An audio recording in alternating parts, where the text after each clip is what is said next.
Bueno, muchachos, buenos días. Vamos a continuar con el curso de geometría diferencial. Esta es la 10ª clase, bueno, así entre comillas, más o menos en el conteo que llevamos. Y vamos a darle continuación después del receso de Semana Santa. Bueno, más o menos lo que hemos hecho hasta ahora, hemos hecho dos unidades temáticas. La primera donde estábamos analizando la geometría de las curvas, la segunda donde definimos el concepto de superficie regular y algunos, digamos, conceptos intrínsecos en la superficie, como el plano tangente, la primera forma fundamental, la primera forma fundamental nos permitía medir las curvas, algún concepto local de área. Y bueno, entonces en esta continuación, digamos, vamos a hablar de otro concepto también intrínseco que se llama la orientación. Y a partir de aquí vamos a empezar a relacionar, digamos, esta geometría que hemos analizado sobre las superficies con el hecho de que la superficie esté en R3. Entonces creo que a partir de ese punto vamos a empezar a involucrarnos un poquito con el espacio ambiente y vamos a empezar, digamos, una especie de análisis de geometría extrínseca. Y creo que este tema de orientación es como un buen punto de inflexión entre lo que es la geometría intrínseca y la geometría extrínseca. Porque este concepto, a pesar de ser intrínseco, pues digamos que va a tener su representación o su análisis también desde la geometría extrínseca. Eso lo vamos a hacer un poco hacia el final de la clase hoy. Bueno, entonces hablemos sobre orientabilidad. ¿Qué es lo que significa orientar? Eh, Vamos a empezar, digamos, con unos conceptos un poco intuitivos que vienen un poco digamos, de lo que significa la palabra y de la interpretación intuitiva que le podemos dar. Y vamos a ir, a partir de esto, a ir evolucionando un poco hasta llegar a tener un concepto de orientabilidad para superficies.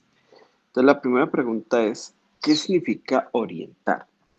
Entonces, de una manera muy intuitiva, vamos a decir que orientar es darle prioridad o privilegio a una dirección. Bueno, aquí puse una dirección, pero puede ser una o unas direcciones. Eh, si ustedes buscan el significado de la palabra orientar en un diccionario, por ejemplo en Google, eh, el significado es colocar una cosa en una posición determinada respecto a unos puntos cardinales o ponerla en determinada dirección. Entonces, orientar tiene que ver con establecer algunas direcciones que me permitan una ubicación dentro de algo, ¿cierto? Y cómo los objetos respecto de esos, de esas direcciones privilegiadas o de estos puntos cardinales, pues cómo los subobjetos se orientan a partir de ahí. Esa es más o menos como la idea. Sé que esto pues es un poco intuitivo, pero la idea es como que le demos un poco ese sentido para que cuando veamos la definición, pues que no nos caiga así como de golpe, ¿sí? Bueno, una primera pregunta que uno puede resolver un poco simple es, ¿qué significa orientar espacios vectoriales? Y aquí, pues, de dimensión finita.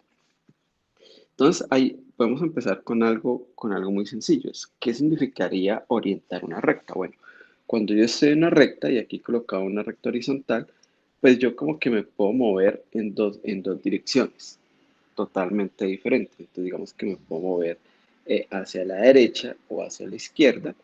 Y digamos que aquí, digamos, estoy privilegiando un poquito lo que es mi derecha porque estoy usando aquí esta flecha de color verde claro y su dirección opuesta, pues es la que estoy seleccionando con color verde oscuro. O bien podría yo privilegiar un poco la dirección izquierda y entonces en ese caso su dirección opuesta, que es la que estoy colocando con verde oscuro, pues que sería la derecha, indicaría los movimientos. Entonces fíjense que si yo me voy a mover en una recta, entonces digamos que tengo este sentido de orientación derecha-izquierda. Si privilegio, digamos, la derecha y la izquierda sería el opuesto de esa dirección privilegiada, o si privilegio la izquierda y en ese caso la derecha sería su dirección opuesta, pues me dan dos orientaciones bien diferentes. Más o menos lo mismo pasa si la recta no es horizontal, sino que, digamos, ella está algo inclinada. Aquí, digamos, estos dibujos son planos, pero piensen ustedes en una recta, no sé, en dimensión 5, en R5. Entonces, pues, también yo puedo moverme en dos direcciones, solo que ahí ya la derecha o izquierda no sé qué también funcione. Pero fíjense que si yo coloco, digamos, aquí tengo una dirección que estoy privilegiando y aquí su dirección opuesta, aquí coloco una dirección que estoy privilegiando, aquí es opuesta, pues de todas maneras en una recta yo sí tengo como dos orientaciones diferentes. Eh, Fíjense que cuando uno habla de direcciones, eh, digamos, privilegiadas, pues yo estoy representando eso con vectores, pero pues a mí me da lo mismo si los vectores son unitarios o no. Aquí fíjense que aquí usaba un vector, digamos, con una norma mucho más grande que la que he usado aquí abajo. Eh, digamos que la orientación tiene que ver un poco como con como con el sentido de estos vectores, más no como con su norma. Entonces, repito, esto es una cosa algo intuitiva, pero lo que de pronto uno sí puede, digamos, interpretar es que al menos en las rectas o en espacios vectoriales de dimensión uno, pues yo tengo dos orientaciones diferentes. Es decir, me paro en un punto y me puedo empezar a mover o en una dirección o en la dirección opuesta. ¿Sí? Entonces hay dos posibles orientaciones y pues son diferentes, ¿no? ¿Qué significaría entonces orientar un plano? Entonces, bueno, si yo estoy en un plano, pues puedo hacer más o menos lo mismo. Es decir, puedo decir, tomemos dos direcciones eh, que voy a privilegiar, las voy a anotar aquí con verde y azul, tonos un poco claros, y sus direcciones opuestas, que sería, digamos, este que está en azul oscuro o en verde oscuro, serían, digamos, como lo que complementa. Si yo estoy en un plano, yo puedo pensar algo así como en no sé, digamos, norte, sur, este, oeste, o sea, como pensando un poco en los puntos cardinales. Pero bueno, bien podría usar esta orientación, como bien podría usar esta otra orientación. Fíjense que acá, eh, si yo coloqué aquí, por ejemplo, norte, sur, este, oeste, aquí me quedaría el norte un poco por acá, el sur por acá, el este y el oeste por acá. Fíjense que de hecho estoy usando como la misma base de R2, pero he intercambiado un poco digamos, las posiciones de los vectores que estoy privilegiando. Aquí digamos que estoy privilegiando los que están en color claro, los otros simplemente son las direcciones opuestas a ellos. Y aquí como que invertí la cosa. O sea, más o menos, si ustedes observan acá, es más o menos como el mismo sistema de referencia, solo que he invertido digamos, como el orden de la base. ¿Sí? Digamos, aquí estoy privilegiando primero la verde, luego la azul, aquí estaré privilegiando primero la azul y luego la verde. Eh, y claramente estas dos que están acá son orientaciones diferentes. Vamos a hacer esa anotación aquí. Esto que tengo acá son orientaciones diferentes.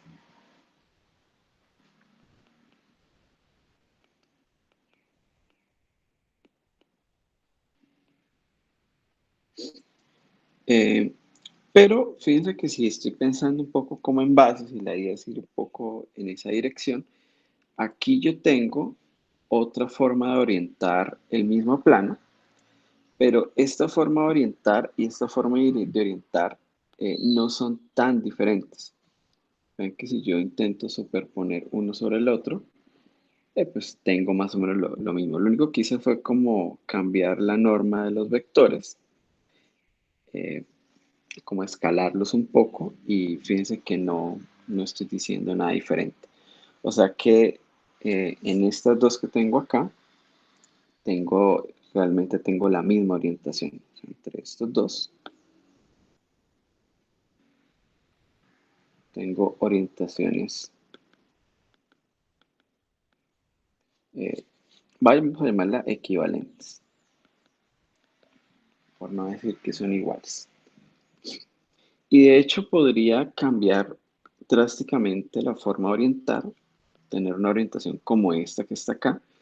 Y la pregunta es si, por ejemplo, esta orientación que tengo acá y esta orientación acá si de alguna forma las puedo considerar como equivalentes. Fíjense que efectivamente no son la misma, pero de pronto haciendo tal vez solamente una rotación, yo sí puedo hacer que ellas coincidan, ¿sí? Simplemente haciendo una pequeña rotación, ellas coinciden.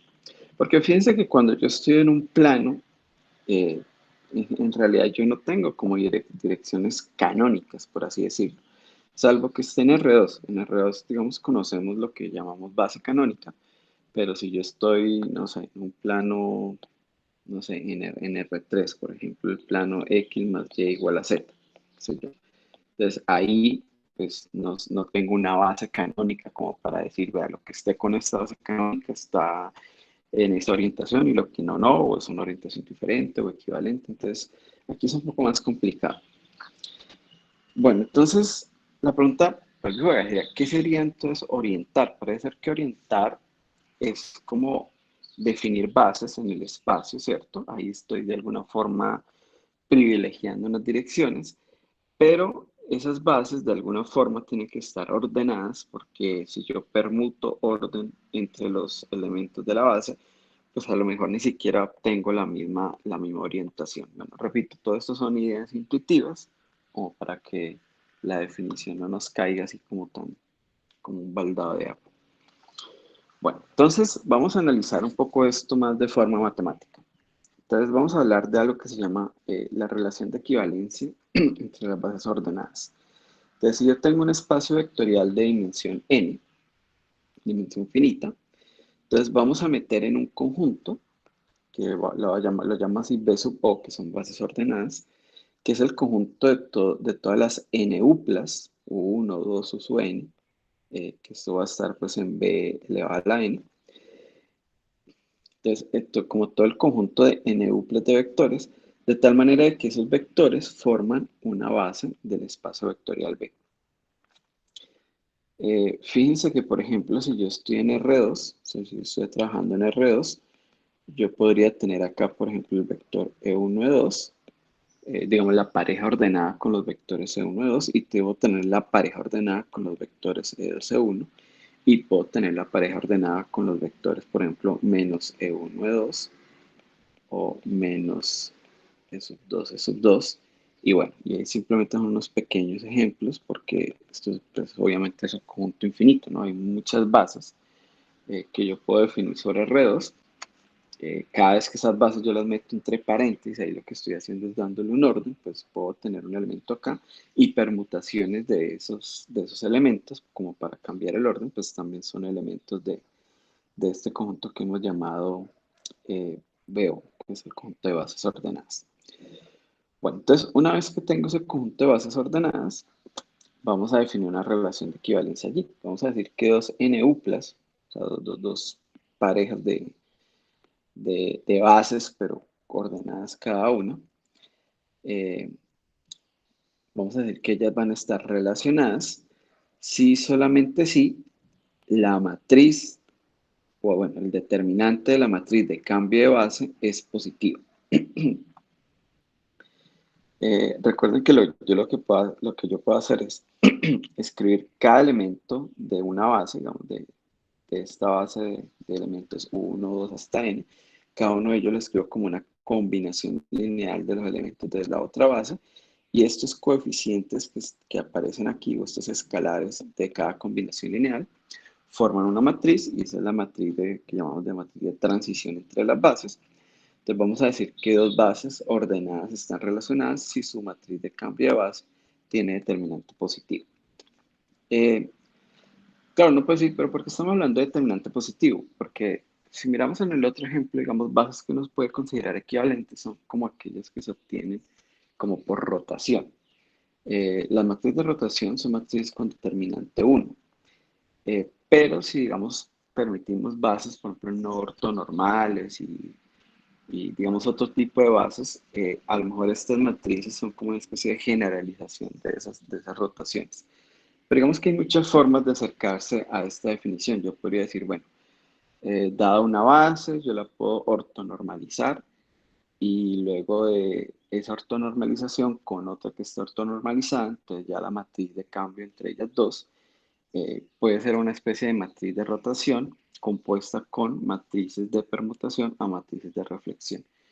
Entonces uno podría, digamos, tratarse de quedar con aquellas que, digamos, que no hacen una alteración en, eh, digamos, bueno, que hacen una alteración en las permutaciones pares, o sea, con que el grupo de permutaciones se divide entre pares y impares, y la idea es como hacer una división de esas.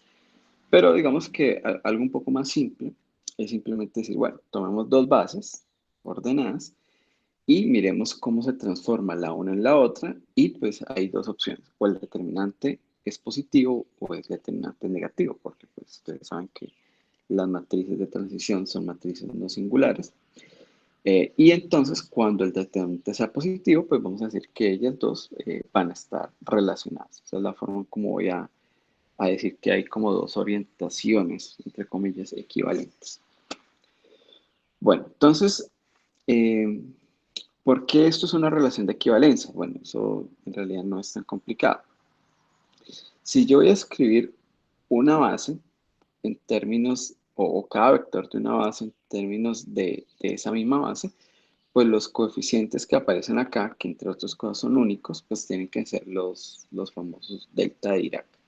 O sea que la matriz de cambio de base de una base a ella misma es la matriz identidad, que es lo que está representado acá, y esa matriz pues tiene determinante 1 que es positiva, o sea que pues cada base está relacionada consigo misma, de manera como trivial. Si tengo dos bases que están relacionadas, eso quiere decir que la matriz de transición de una base a la otra tiene determinante positivo, entonces la matriz de transición, bájalo aquí como está acá. Si la matriz de transición de aquí a aquí la he llamado alfa y j y ella tiene determinante positivo, entonces la matriz de transición de la base, de la segunda base a la primera, es justamente la matriz alfa y j inversa. O sea, es la inversa de la matriz de transición que yo tenía inicialmente. Y como el determinante de la inversa es 1 sobre el determinante de la matriz, entonces como este de abajo tiene determinante positivo, este cociente es positivo y por tanto este determinante es positivo. ¿Cuál es la conclusión? Que si la base U1UN está relacionada con la base B1BN, entonces la base B1BN está relacionada con la base U1UN. Y finalmente, si yo tengo una matriz de transición entre una base de vectores U's y una base de vectores B's con determinante positivo y una base, y la matriz de transición de la base de los vectores B's a una base de vectores W's también tiene determinante positivo, entonces la matriz que me transforma de la base U1 a la base W es el producto de las matrices de transición. Entonces simplemente tenemos que chequear si esta matriz tiene determinante positivo para ver si estas, digamos, NUplas están relacionadas entre sí. Pero bueno, nosotros sabemos que el determinante de un producto de matrices es el producto de los determinantes. Por hipótesis este número es positivo, por hipótesis este número es positivo y por tanto el producto es positivo. Y entonces lo que me está diciendo es que si la, digamos, la base de los U's está relacionada con los B's, los B's está relacionado con los W's, entonces la base de los U's están relacionada con los W's. Pues fíjense que con estas tres estoy probando que la relación es de equivalencia, es decir, todo elemento está relacionado consigo mismo. Si un elemento está relacionado con otro, entonces el otro está relacionado con el uno y la relación es transitiva. Entonces, bueno, teoría básica de conjuntos, relaciones de equivalencias en un conjunto, me induce a una partición. Entonces, esta partición, lo que tiene interesante es que solo tiene dos elementos. ¿Y cómo vemos que esta partición solo tiene dos elementos? Bueno, tomemos una base ordenada, fija, la vamos a fijar. Una base ordenada, o sea, está en el conjunto betao. Y vamos a considerar, aquí podemos hacer varias cosas. Por ejemplo, tomar la misma base ordenada, pero poniéndole un menos aquí a este U1. Eso me va a decir que estas dos bases ordenadas no están relacionadas. ¿Y por qué no están relacionadas? Porque, digamos, la matriz de transición, vamos a escribirla aquí, el determinante de la matriz de transición, por este menos que he colocado acá, la matriz de transición se ve así, menos 1, ceros por acá, ceros por acá, y de esta base, o bueno, de esta subbase a esta subbase que tengo acá, es exactamente lo mismo. Entonces tengo la matriz identidad, o sea que tengo 1 y ceros por acá, y tengo unos. Entonces, el determinante de esta matriz, que es el producto de la diagonal, pues es simplemente menos 1. Entonces, fíjense que esta base no puede estar en la misma clase de esta base. De hecho, pues puedo hacer otros ejemplos. Puedo tomar, por ejemplo, esta matriz, perdón, esta base, U2, U1. Fíjense que aquí lo que hice fue intercambiar de posición los primeros dos vectores. Aquí continúo todo igual. Y aquí esto es bueno. Y esto tampoco está relacionado con la base ordenada inicial. ¿Por qué? Bueno, en este caso el determinante sería 0, 1, 1, 0. Y aquí la matriz identidad. Bueno, y esto también tiene determinante menos 1, porque aquí lo que tengo es una permutación, digamos, un intercambio de las dos primeras filas de la matriz identidad y eso produce un menos en el determinante. Entonces, bueno, como pueden ver, si yo fijo una base ordenada, pues obviamente ya tiene una clase de equivalencia, pero pues simplemente hay otras clases de equivalencia, porque hay elementos que no están en esa clase de equivalencia. Ahora, eso no me quiere decir que esto ya no me garantiza que hayan dos bases, que hayan dos elementos aquí, perdón. Me garantiza que por lo menos hay dos, porque uno sería la clase de equivalencia de este elemento y el otro sería la clase de equivalencia de este otro elemento. A lo mejor hay más clases de equivalencia, eso es lo que no sé. Pero justamente vamos a ver que no hay más. Entonces, ¿cómo vamos a ver eso? Pues tomemos ahora sí una base ordenada arbitraria. Entonces, pues si esa base está en la clase de equivalencia del primero, digamos, de la primera base que fijé, pues, ok, ya, está bien. Pero si no, ella tiene que estar necesariamente en la segunda clase ordenada, o sea, en la clase del otro vector que dijimos que no estaba. Porque él tiene que estar o en un lado o en otro. Bueno, pues veamos a ver. Si B1 hasta Bn no está en la clase del primero, esto lo que quiere decir es que la matriz de transición, o sea, cada vez que yo escribo U sub i, cada vez que yo escribo U sub i como la sumatoria de los alfa y j de los b sub j, lo que sé es que el determinante de esta matriz es negativo. Este va a ser negativo porque estoy diciendo que este no está en esta clase de equivalencia. Bueno, si eso pasa, entonces fíjense que para pasar a la base, de la base U a la B o de la B a la U, pues digamos, estoy usando estas ecuaciones. Fíjense que con la otra que estoy intentando comparar, solamente pone un menos en el primer vector. Eso quiere decir que si yo ahora escribo, eh, digamos, menos U sub 1, lo voy a escribir como, bueno, lo voy a escribir como menos sumatoria de los alfa 1 JBJ y todos los otros U sub i para distinto de 1, pues se escriben igual a como ya se escribían los otros.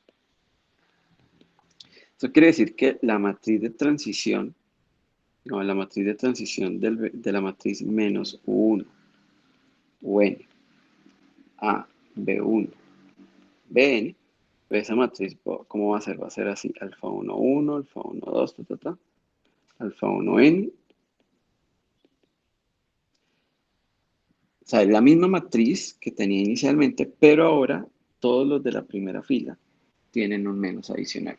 Si la matriz original tenía determinante negativo, cuando yo le hago el determinante a esta, como multiplicado por menos 1, una de las filas, esta tiene determinante positivo. O sea que cualquier otra base ordenada o está en la clase de esa primera que fijamos, o está en la clase de la que fijamos poniéndole un menos. O sea, no hay más opciones. Entonces solamente hay dos clases en esa partición. Con esta explicación voy a borrarla acá, después la dejo un poquito más organizada. Pero bueno, no es nada del otro mundo y tampoco no es nada de esperarse, porque repito, cuando ustedes tienen dos bases ordenadas, la matriz de transición o es positivo o es negativo. O sea que eso ya nos empieza a decir como que, bueno, este cociente no puede tener más de dos elementos y es efectivamente eso lo que pasa. Entonces fíjense que lo que hemos dicho es como que si yo tengo un espacio vectorial y yo fijo bases en ese espacio vectorial y les doy un orden, es decir, este es el primer vector, este es el segundo vector de la base, o sea, no es lo mismo escribirlos aquí con llaves en un conjunto del orden de los elementos, no importa, a escribirlos entre paréntesis como en la ordenada, y ahí está la parte, digamos, que estamos adicionando. Y una vez que hago eso, entonces, digamos que por transición entre bases, yo puedo diferenciar todo ese conjunto de bases en dos grupos grandes. Entonces, las que tienen determinante positivo entre sí y las que tienen determinante negativo entre sí, o sea, de su matriz de transición. Bueno, eh, entonces ahora sí definamos qué significa orientar. Entonces, da un espacio vectorial B. Entonces, aquí estamos resolviendo el problema para espacios vectoriales. Da un espacio vectorial B de dimensión n. Entonces, una orientación es justamente uno de esos elementos de ese cociente. O sea, básicamente lo que estoy diciendo es, vea, eh, todas las bases ordenadas que estén en este conjunto, o sea, en la clase del U1, U2, UN, entonces todas esas tienen la misma orientación. Es la orientación 1, llamémosla así. Y todos los que estén en el otro, pues tienen la otra orientación, llamémosla orientación 2. Fíjense que entre bases de la misma orientación yo puedo cambiar sin problema, porque digamos la matriz de transición es positiva. Y cuando yo cambio entre dos elementos de la otra orientación, aquí también el cambio de coordenadas es positivo. Lo que es negativo es cuando voy de un lado a otro. O sea, cuando tomo una base de acá y una base de acá, la matriz de transición del uno al otro, ahí es donde me da negativo. Pero entre elementos de la misma clase, el determinante de la matriz cambio de base siempre es positivo. Porque así está definida la relación de equivalencia. Y recordemos que dos bases están relacionadas si entre ellas su cambio de coordenadas tiene determinante positivo. Entonces, una orientación es simplemente escoger o un grupo de bases ordenadas o el otro grupo de bases ordenadas. Eso es lo que significa orientar un espacio vectorial. Cada vez que yo tome dos que estén en la misma clase, pues estamos diciendo que son dos orientaciones equivalentes, o bueno, aquí yo expliqué que tienen la misma orientación, pero no puede ser que son orientaciones equivalentes. Bueno, entonces ahora la pregunta es, ¿y cómo trasladamos esto a, las superficies? Bueno, antes de ahí me voy a volver acá un momentico. Y ahora tiene un poco más de sentido lo que hice ahorita, que era decir que, por ejemplo, esta orientación y esta que está acá son todas la misma o todas son equivalentes, pero que esta que está acá y esta que está acá no son equivalentes. O sea, que fíjense que el solo hecho de intercambiar el orden aquí ya me dan orientaciones diferentes, o sea, están en clases diferentes. Y aquí pasa exactamente lo mismo. Aquí uno logra ver que estas dos orientaciones pues están en clases diferentes. Bueno, entonces ahora sí, ¿cómo trasladamos esto a las superficies? Entonces, ¿nosotros qué sabemos de las superficies? Sabemos que si yo tengo una superficie regular y una parametrización, recuerden que la parametrización, pues digamos, me caracteriza o me describe un subconjunto de S o es una representación local de S, pero en ese pedacito, que es phi de u, para todos los puntos que estén en phi de u, si para ese punto P, L es la imagen de un punto Q que está en U. Entonces yo sé que las derivadas parciales respecto a U y respecto a B, evaluadas en esas preimágenes de P, pues esto me da una base del espacio vectorial TPS. Esto es un espacio vectorial dos-dimensional. O sea que a ese espacio vectorial yo le puedo aplicar lo que vimos ahorita. Entonces vamos a llamar O sub phi de P, digamos, a la clase de equivalencia que me da la base ordenada phi sub U, phi sub P. Fíjense que aquí le estoy dando el orden de las variables que yo tengo en el abierto U. ¿Sí? Entonces simplemente la primera variable pues me va a dar la derivada parcial de la primera variable me da el primer elemento de la base y la derivada parcial respecto a la segunda variable pues me da el segundo elemento de la base. Entonces esto que está acá, o esta base ordenada, pues tiene una clase de equivalencia. Aquí yo no escribí dónde estaba esto, pero esto va a estar bueno, en este conjunto B sub O partida de la relación de equivalencia, ¿no? Bueno, y pues la conclusión, digamos, de esto que acabamos de observar, es que la parametrización me da una orientación en todos los planos tangentes de los puntos que están en phi sub ds. O sea, no puedo obtener esto para todos los puntos o todos los planos tangentes de la superficie, pero al menos sí para todos los puntos que están cubiertos por la parametrización phi. Entonces, que ahí de alguna forma, en cada plano tangente, yo he escogido una orientación, es decir, una de estas dos clases de equivalencia. ¿Cuál? Bueno, ¿no? A la que le corresponda a esto, ¿sí? Vamos a borrar esto acá para no hacer mucha bulla. Bueno, la pregunta es en qué pasa si yo tengo dos parametrizaciones que se solapan, o sea, que me cubren una misma región en el abierto. Entonces, pues vamos a decir que dadas dos parametrizaciones, que voy a llamar U phi y B psi, entonces las parametrizaciones o las funciones phi y psi determinan la misma orientación si, bueno, pues puede ser que ellas ni siquiera se solapen, entonces pues ahí no hay problema, podemos decir que sí que están en la misma orientación, o en el caso de que este conjunto sea no vacío, o sea, que haya como una región ahí común que ellas están parametrizando, entonces para todos los puntos en esa intersección, las clases de equivalencia están coincidiendo. O sea, tanto la que me induce phi como la que me induce psi. Entonces, ahí estamos diciendo que, pues, que todo está ok, ¿no? Y entonces ahora sí ya puedo definir lo que significa que una superficie se pueda o no orientar. Entonces vamos a decir que dada una superficie regular, vamos a decir que la superficie es orientable si existe, porque pues, simplemente estoy diciendo que esto es algo que puede pasar, si existe una familia de parametrizaciones de tal manera que cualesquiera dos parametrizaciones determinan la misma orientación. O sea, lo que estoy diciendo es, yo logro cubrir mi superficie de alguna forma, o sea, con parametrizaciones, de tal manera de que cualesquiera dos parametrizaciones que yo escoja, o sus imágenes no se solapan, o sea, no tienen intersección, o en el caso de que haya intersección, pues para todos los puntos en la intersección, la orientación inducida en los espacios tangentes por cada una de las parametrizaciones coincide, es exactamente la misma. Y bueno, pues si no existe esa familia de parametrizaciones, pues decimos que la superficie es no orientable.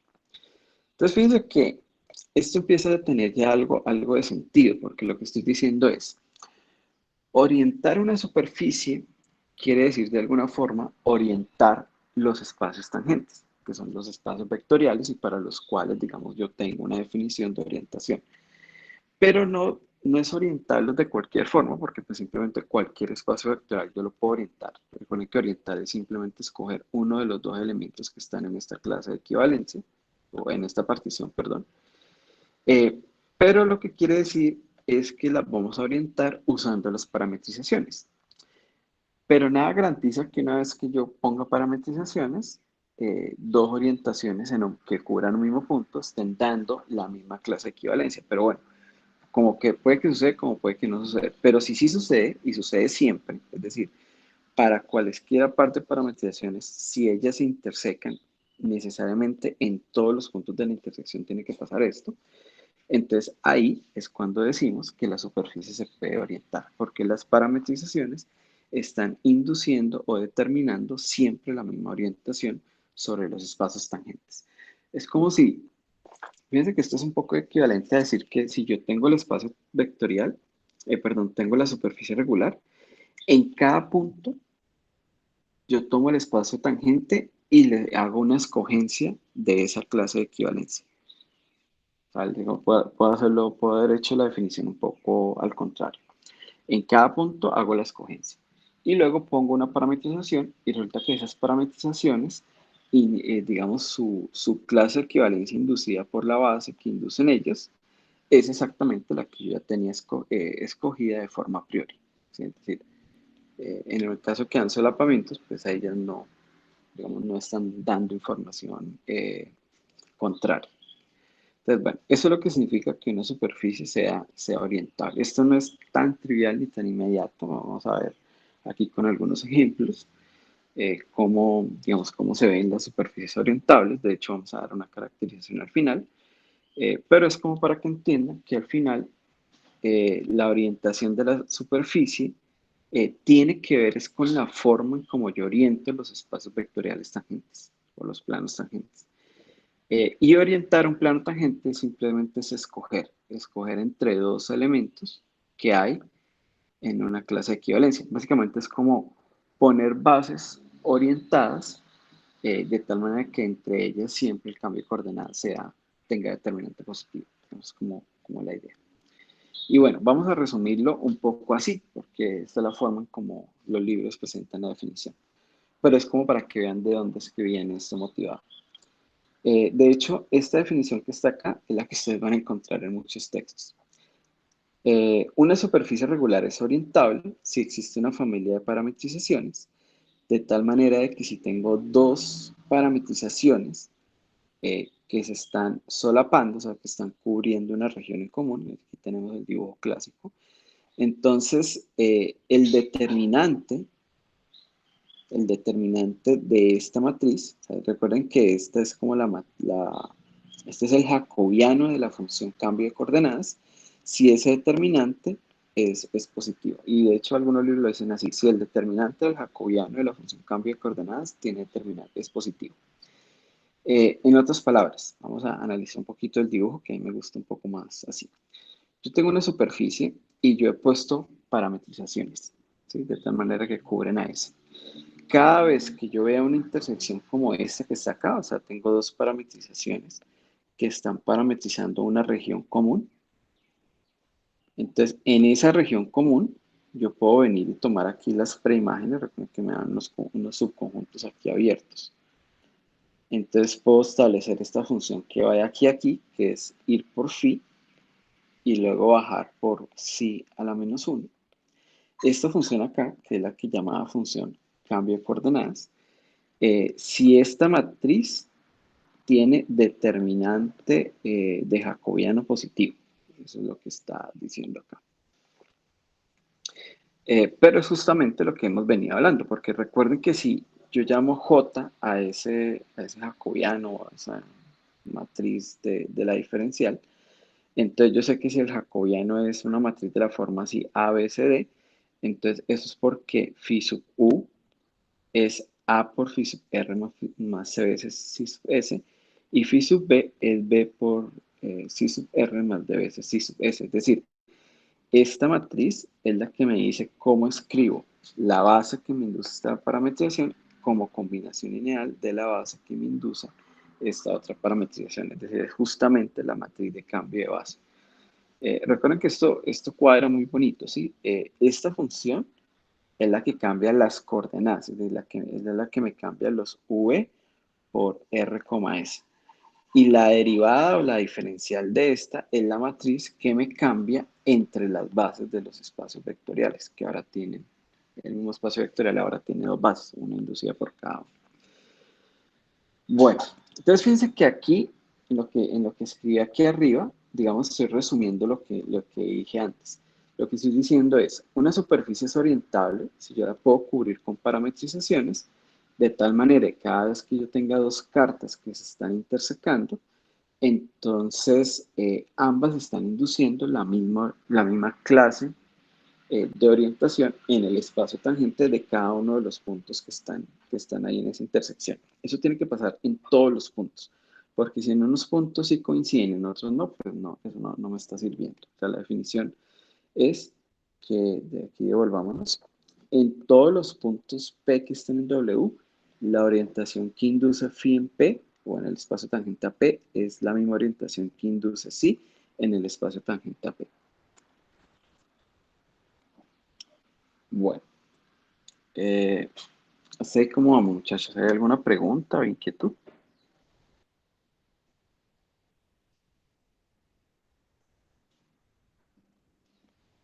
Creo que no hay preguntas. Bueno, veamos algunos ejemplos. Ah, bueno, sí. Bueno, sí, aquí tengo unos ejemplos, pero vamos a hacer algunas observaciones. Entonces, la primera observación es, la orientabilidad es una propiedad intrínseca. ¿Qué es lo que significa que una propiedad es intrínseca? Bueno, una propiedad es intrínseca si es una propiedad que depende solamente de la información que tengo de la superficie a través de sus parametrizaciones. Básicamente, si es una información que depende solo de, digamos, como de la primera forma fundamental, ¿sí? O de los espacios tangentes, por así decirlo. Entonces, fíjense que esta información que yo tengo acá, básicamente es esta la clave.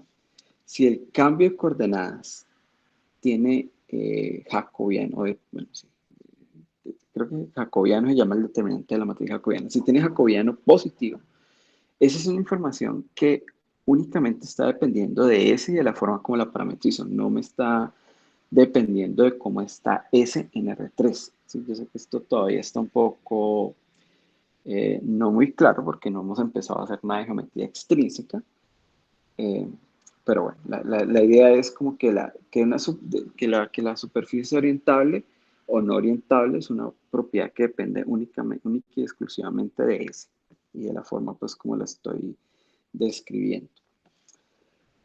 Si una superficie se cubre con una sola parametrización, pues ya es orientable, porque pues, la definición de orientabilidad es que cada vez que tenga dos y que se intersequen, el cambio de coordenadas tiene determinante positivo. Pues si solo hay una carta, o sea, con una sola parametrización yo cubro, pues ya, o sea, no tengo dos, o si tengo dos tendría que coger ella y ella misma.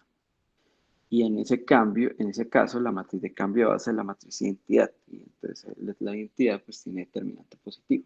Ahí no hay mucho que hacer, ¿sí?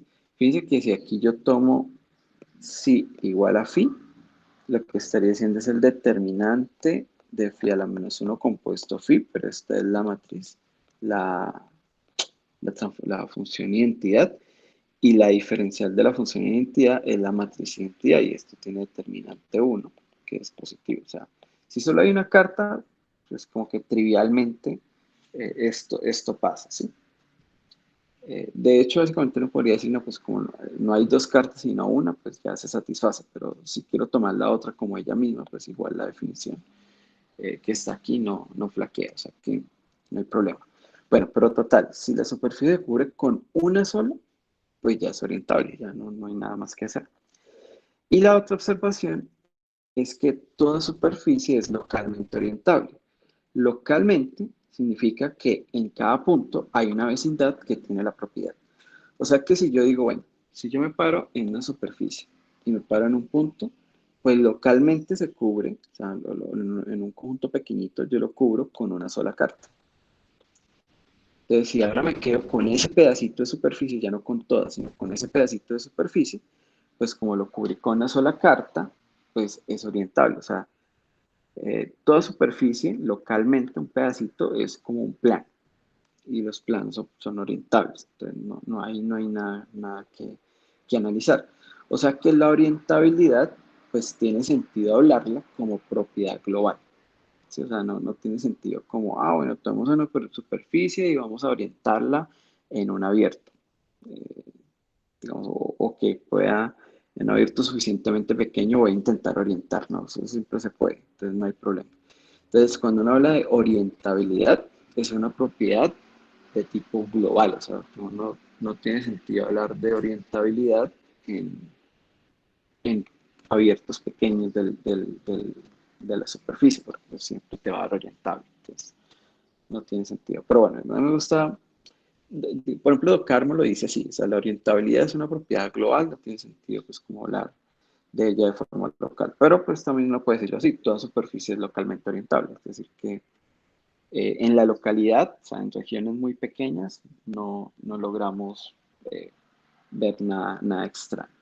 De hecho, esto tiene algunas implicaciones, algunos comentarios que voy a hacer al final. Entonces, es interesante también entenderlo así.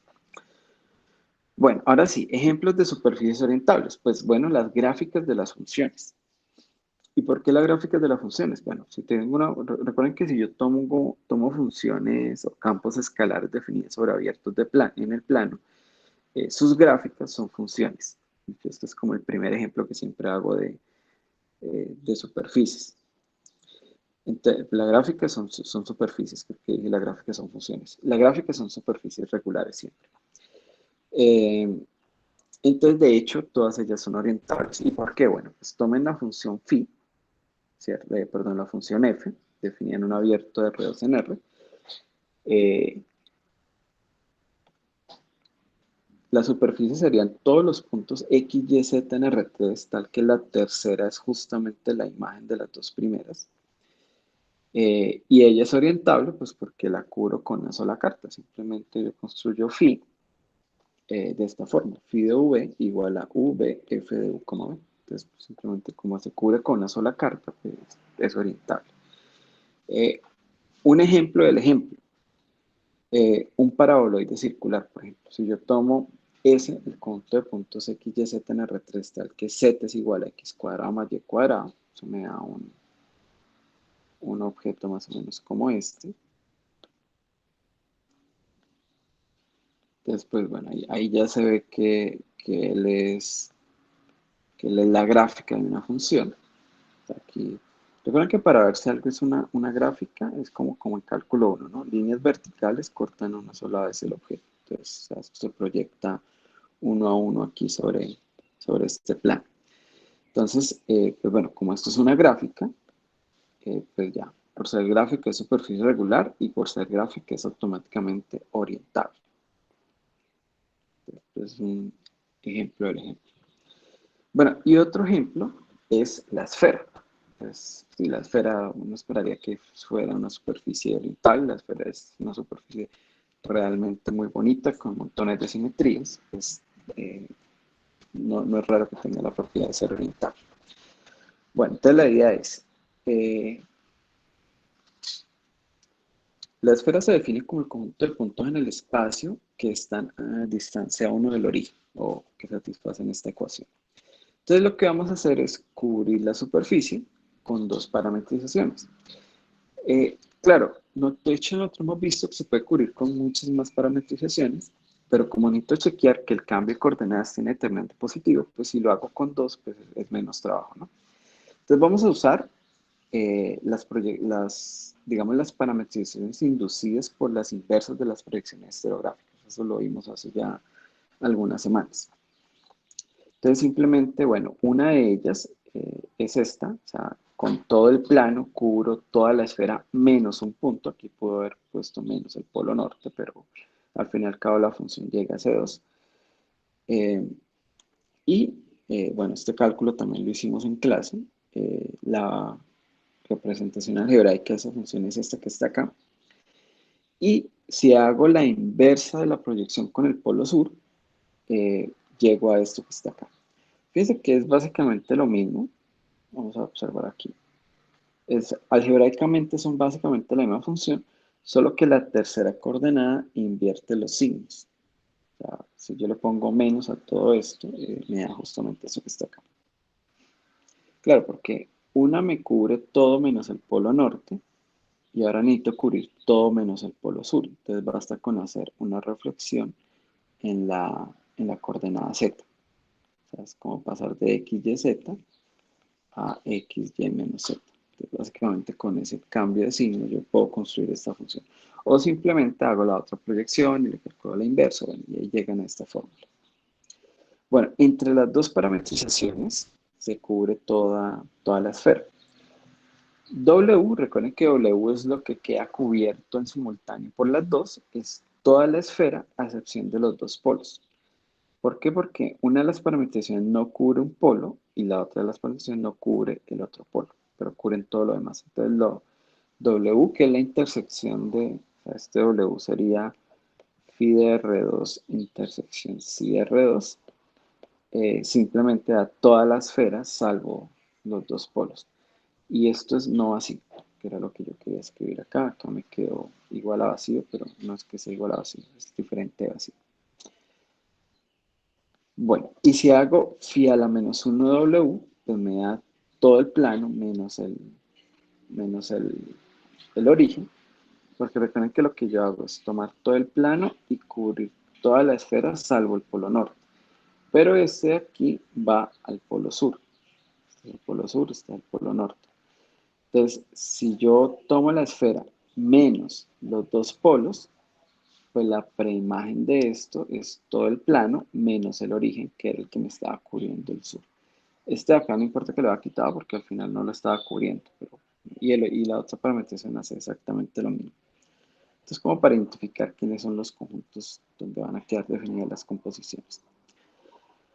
Bueno, y si a la menos 1, o sea, la inversa de esta función, entonces pueden hacer el cálculo algebraico, que esta sí sería la proyección estereográfica respecto al polo sur, pues tiene esta forma algebraica.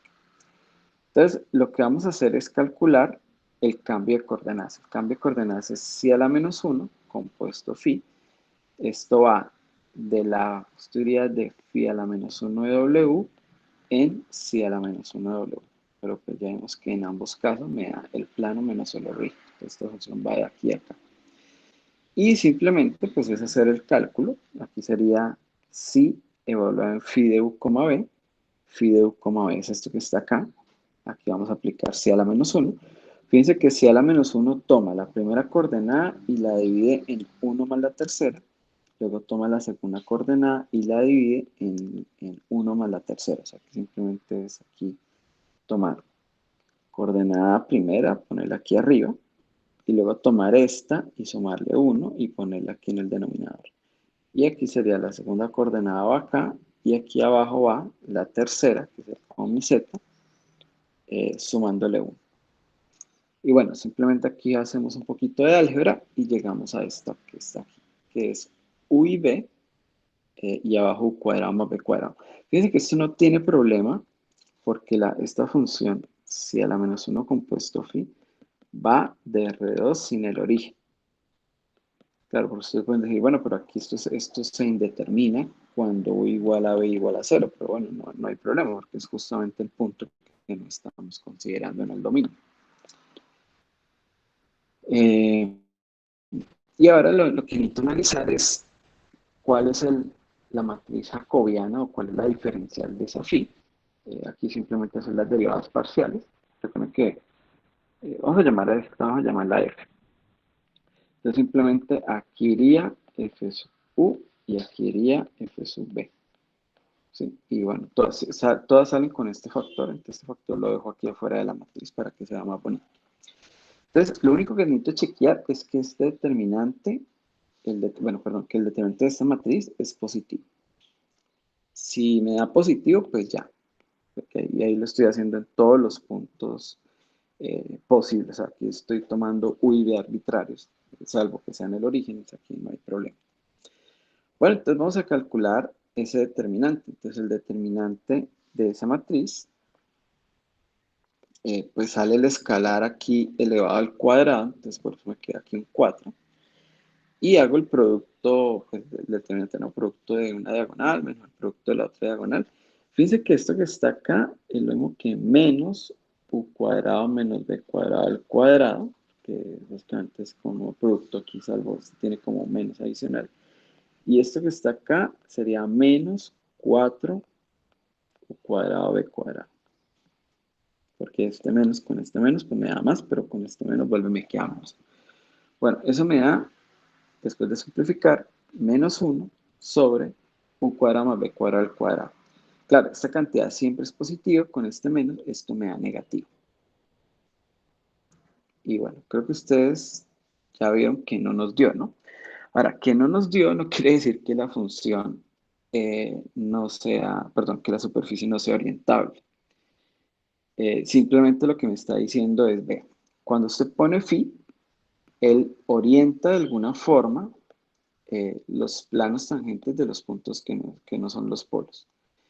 Y cuando pone la otra, en el mismo plano, pues la orientación, o sea, que aquí me da una orientación 1 y la otra me está dando la otra orientación, que recuerden que en cada plano tengo dos elementos en la clase de equivalencia.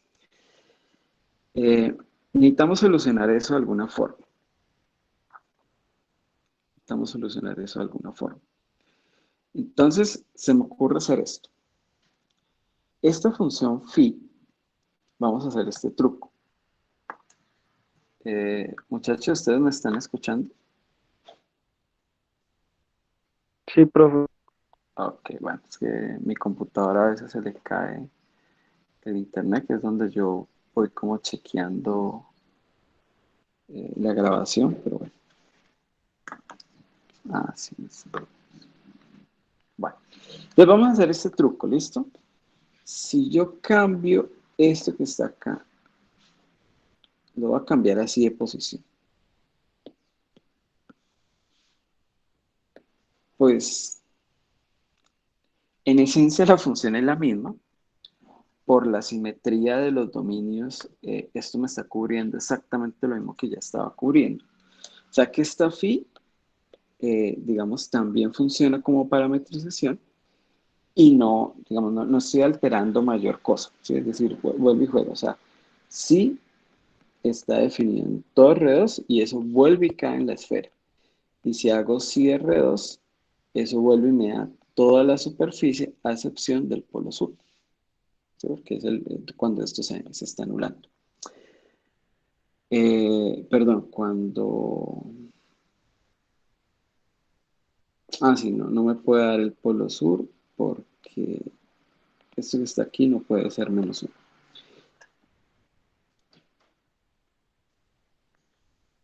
Bueno, regálame un momentico, yo estoy verificando la grabación en el otro equipo.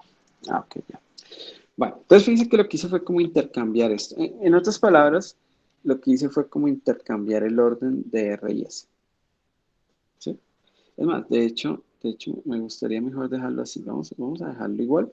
Simplemente vamos a intercambiar los papeles de R y de S.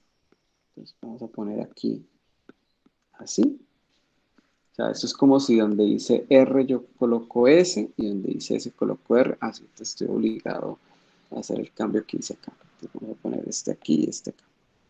Entonces es la misma función, solamente que intercambié sino que hice intercambio acá. Bueno, vamos a dejar esto como está. Simplemente voy a intercambiar la forma de la función. Ahora vamos a detallar un poquito ese cambio.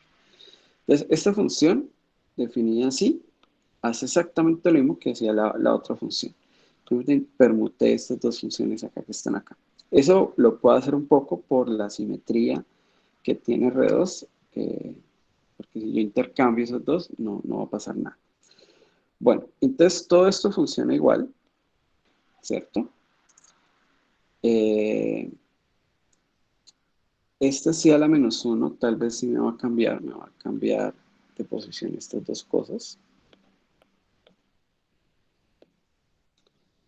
Y cuando hago esta composición, eh, bueno, aquí simplemente estoy aplicando phi, simplemente esta composición me va a intercambiar de posición estas dos cosas que están acá. Entonces, esto aquí y esto acá. Listo. Y eso simplemente me va a cambiar de posición estos dos resultados que obtuve acá. Ahora, si eso pasó así, entonces estas dos columnas van a cambiar de posición. Ah, perdón, fue esto. Esto pasa para acá, esto pasa para acá, esto pasa para acá, listo. Y entonces cuando yo calculo el determinante, pues este producto queda acá y este producto queda acá. Y eso, bueno, ustedes ya van a ver claramente que eso me va a cambiar este signo y entonces ahora esto me va a dar positivo. y listo, solucionamos el problema. Entonces, la esfera, ahora con estas dos parametrizaciones que tengo acá, su cambio de coordenadas tiene determinante positivo. Es decir, en cada punto de esta intersección, o sea, en cada punto de la esfera, salvo el norte o el sur, que son los que están cubiertos de forma doble, las dos parametrizaciones están induciendo la misma parametrización. Perdón, la misma orientación sobre los espacios tangentes. Entonces, eso dice que la superficie, perdón, que la esfera es una superficie orientable. Bueno, si se les hizo un poco raro el truco que hice, es algo muy usual, de hecho lo vamos a generalizar un poco más adelante, pero es básicamente eso, es decir, yo puedo jugar un poco con la función que estoy haciendo acá. Fíjense que lo que hice fue, si la parametrización inicial me estaba induciendo esta base, bueno, la base ordenada C sub R, C sub S, lo que hice fue definir una nueva función sí, de tal manera de que la base quedara al contrario. O sea, lo que hice fue permutar estas dos. Y ese cambio lo que hace es un cambio de columnas en la matriz jacobiana y un cambio entre dos columnas de una matriz. Ustedes saben que produce un menos en el determinante. Y era justamente el signo lo que necesitaba ajustar. Bueno, de hecho vamos a ver más adelante algunas caracterizaciones de la orientabilidad que van a decir que la esfera también es orientable. Pero este es un buen truco para aprender. De hecho, si más o menos captamos el truco, yo puedo establecer un teorema como este, por ejemplo. Dice, sea es una superficie regular que puede ser cubierta, aquí debería ser como que puede ser cubierta por dos parametrizaciones. O sea, solamente con dos parametrizaciones. De tal manera de que la intersección de las imágenes es un conjunto conexo. Entonces, automáticamente ese es orientable. Ahora, ¿por qué está pasando eso? Simplemente vamos a recordar lo que hicimos. Como se está cubriendo solo con dos parametrizaciones, entonces digamos que yo tengo aquí phi de u, y por acá tengo psi de b. Entonces, que la intersección sea conexa, quiere decir que aquí esto me da un conjunto abierto que no se puede descomponer como dos abiertos disjuntos. Entonces, yo tengo que acá el cambio de coordenadas o es siempre positivo o es siempre negativo. Es porque el determinante es continuo, entonces simplemente ya no puede cambiar de signo abruptamente. Entonces, si siempre es positivo, por ejemplo, pues está ok. Entonces, ese es orientable. Pero si esta es negativa, entonces simplemente lo que hicimos fue cambiar, aquí hicimos un truco, cambiamos esta función por otra, que era intercambiar, digamos, los papeles de las variables. Y ese cambio me va a hacer que este cambio se vuelva positivo. Entonces está ok. Entonces ahí no hay problema. Pero sí es importante que el cambio de coordenadas que este conjunto intersección sea conexo. ¿Por qué? Porque se puede presentar algo como esto, ¿sí? Entonces, digamos, aquí está phi sub u, aquí está phi sub b, y la intersección no es un solo trozo abierto, sino que son dos, por ejemplo, dos abiertos.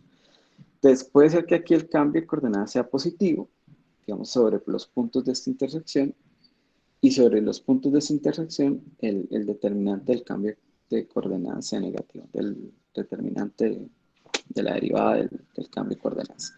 Entonces, ¿qué pasa si vamos a hacer el truco? Entonces, el truco es cambiar esto por una función que me intercambia como los papeles de las variables o intercambio las dos funciones. Bueno, hay muchas formas de hacer eso. De hecho, puedo poner un menos en una coordenada. Bueno, entonces, pero digamos, yo la cambio para que este de acá cambie de signo. Entonces, esto ahora se vuelve positivo.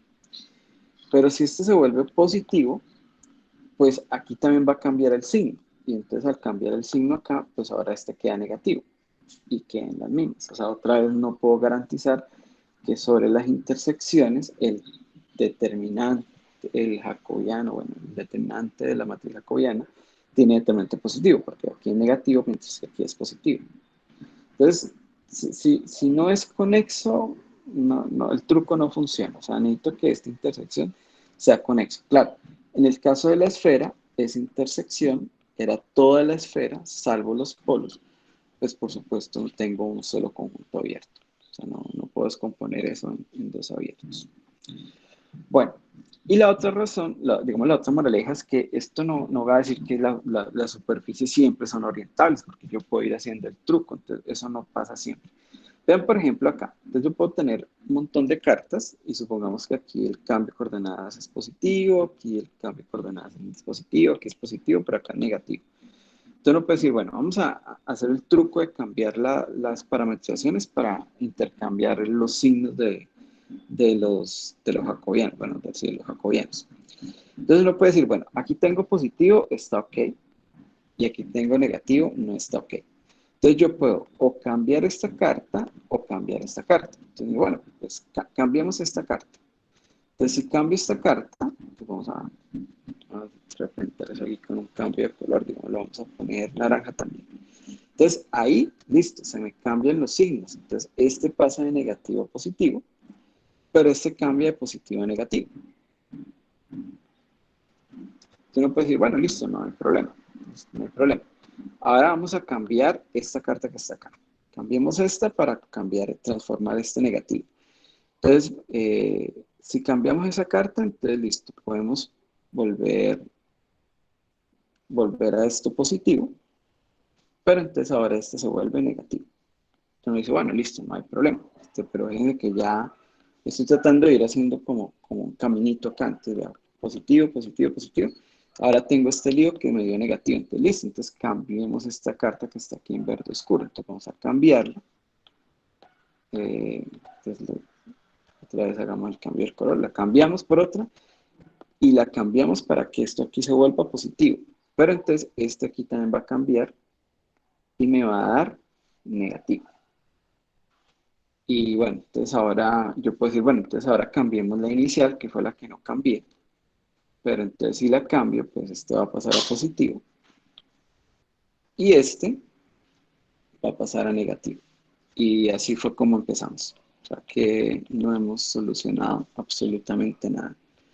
Entonces, ese juego de cambiar una carta o algo, pues sí funciona, pero hay que hacerlo con cuidado. Eso no, digamos, ese poder cambiar una carta por otra muy parecida, manipulando un poco el signo del determinante, del determinante de la diferencial de cambio de coordenadas. O sea, sí lo puedo hacer, pero eso no garantiza que toda superficie sea oriental. O sea, eh, si lo puedo hacer con algún cuidado, sí puedo garantizar que algunas superficies sean orientables, como por ejemplo cuando solo hay dos cartas y que la intersección es conexa, pero si no, no funciona tan bien. De hecho, el truco lo vamos a usar, pero digamos teniendo un punto de referencia externo. Bueno, eh, hasta ahí cómo vamos, muchachos. A ver, leemos por acá el chat, a ver si hay alguna pregunta, inquietud. Sebastián dice hace un minuto que la pantalla se congeló. ¿Ya está todo bien, Sebastián?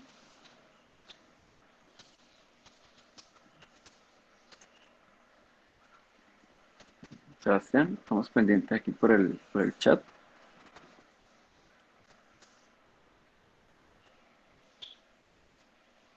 Bueno, dice que el sonido está muy entrecortado. Bueno, entonces si les pido algo, disculpas, porque bueno, pues, mi internet en mi casa no es algo así muy bueno. Si quieren que repita algo, no hay problema. O sea, de hecho, hagamos un resumen muy rápido. Orientar de alguna forma significa fijar una base o fijar algunas bases, pero no solo fijarlas, sino que darles un orden. O más bien orientar significa darle orden a las bases. ¿Sí? Una vez que yo pongo bases y las pongo ordenadas, yo puedo decir que dos bases ordenadas son equivalentes si su matriz de cambio de base tiene determinante positivo. Eso me da una relación de equivalencia. Y al ser una relación de equivalencia, pues el conjunto de todas las bases ordenadas pues queda particionado por esa relación de equivalencia. Lo interesante es que esa partición queda con solamente dos elementos. Una forma de ver eso es, fijamos una base Y a esa base ordenada puedo hacer varias cosas. Puedo ponernos, por ejemplo, al primer elemento. O incluso puedo intercambiar los dos primeros de posición. Entonces, esas nuevas bases ordenadas no están en la misma clase de equivalencia de la base inicial. O sea, no están en una clase totalmente diferente. Entonces, eso me dice que por lo menos tengo dos clases de equivalencias. Dos clases, por lo menos. Ahora, si yo tomo cualquier otra clase, perdón, cualquier otra base ordenada, pues si ella está en la misma clase de la primera base ordenada, pues todo ok. Pero si no pasa eso, entonces automáticamente ella está en la segunda clase de equivalencia, en la clase de equivalencia de la otra base ordenada fijada.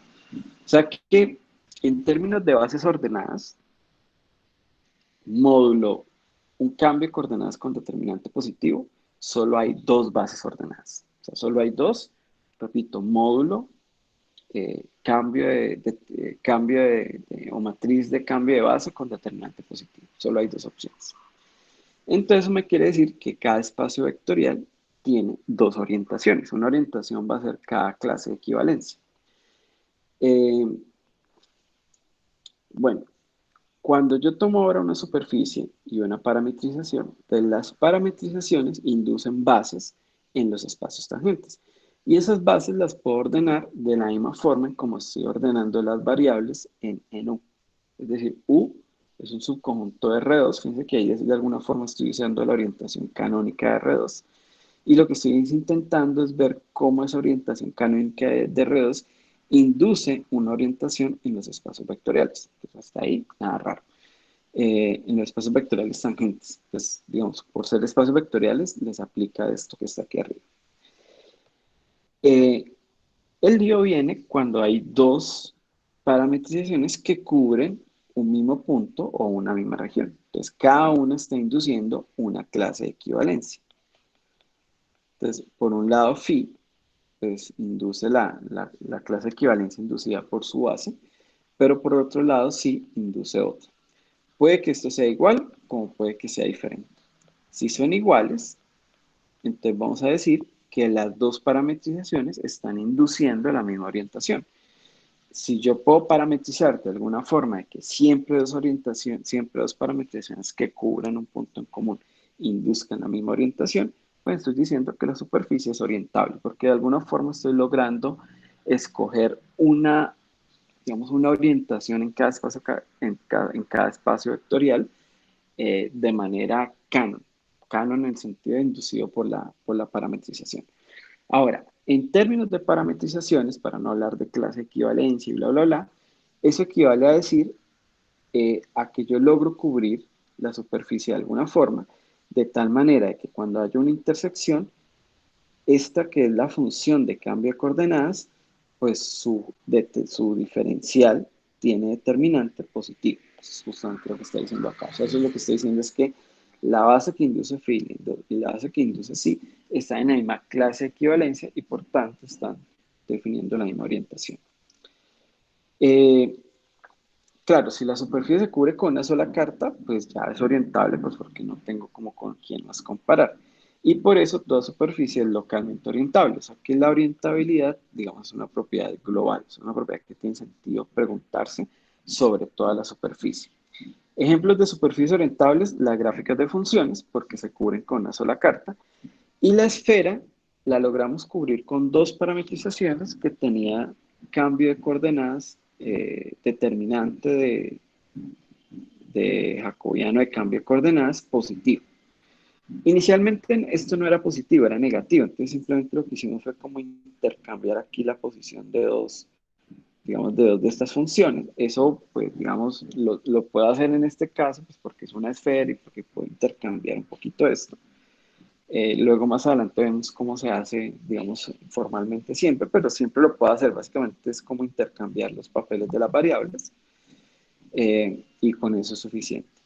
Y ese cambio lo que hace es una permutación en las columnas de esta matriz y eso implicó el cambio en el signo del determinante. Bueno, en resumen, la esfera la logramos cubrir con dos cartas y cambio de coordenadas tenía determinante positivo. Entonces, ahí todo bien. Como teorema, pues tenemos esa situación un poco generalizada. O sea, si yo tengo una superficie regular que puede ser cubierta con dos cartas y la intersección entre esas dos forman un conjunto conexo, o sea, si es solamente un abierto aquí, que no se descompone en dos abiertos, pues dos abiertos disjuntos, entonces pues la superficie es orientable. Entonces, pero ese truco de, digamos, de poder manipular la parametrización para hacer cambios de signos en los jacobianos, eh, digamos, en los jacobianos de los cambios de coordenadas, no funciona siempre. Eso no es que se puede usar para demostrar que cualquier superficie es orientable. Y, digamos, en este resultado, el hecho de que digamos que esta interacción sea conexa, es importante porque si tengo dos conjuntos como estos, donde el cambio de coordenadas es diferente en cada lado, pues no puedo intercambiar ninguna de las dos funciones, tratando de hacer de que en ambos el cambio de coordenadas sea positivo. Eso no, pues no, digamos, con ese truco no lo puedo hacer. Bueno, hasta ahí es lo que llevamos. Bueno, si tienen alguna pregunta o inquietud, pues simplemente me interrumpen y lo vamos viendo. Bueno, entonces vamos ahora a caracterizar un poquito más con la geometría extrínseca este concepto de orientabilidad. Y este concepto de orientabilidad es quizás el que ustedes ven en los cursos de cálculo avanzado. ¿Cuándo habla uno de orientabilidad? Por ejemplo, cuando usa uno el teorema de Stokes. El teorema de Stokes dice que si uno tiene como una región, si lo recuerdo, si tiene una región compacta en R3, tal que su borde es una superficie orientable, entonces una integral triple sobre esa región equivale a una integral sobre la superficie, digamos, donde en esa integral de la superficie está involucrado el campo, un campo normal exterior a la superficie o exterior a la región. Pero ahí necesito, digamos, que la función sea orientable. Y orientable justamente significa la existencia de ese campo normal. Entonces, como para que vean que no nos estamos inventando nada, que simplemente todo va a coincidir con lo que ustedes saben, pues tenemos este teorema que me parece realmente muy bonito.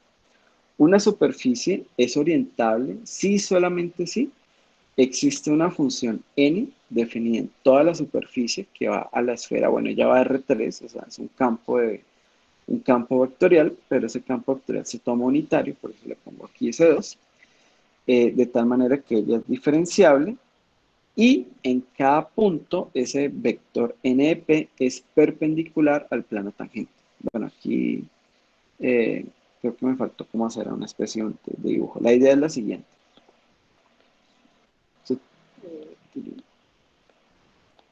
Tenemos por acá la superficie. Si en cada punto yo puedo poner un vector, digamos, en cada punto P coloco un vector NP que mide 1 y es perpendicular al plano tangente.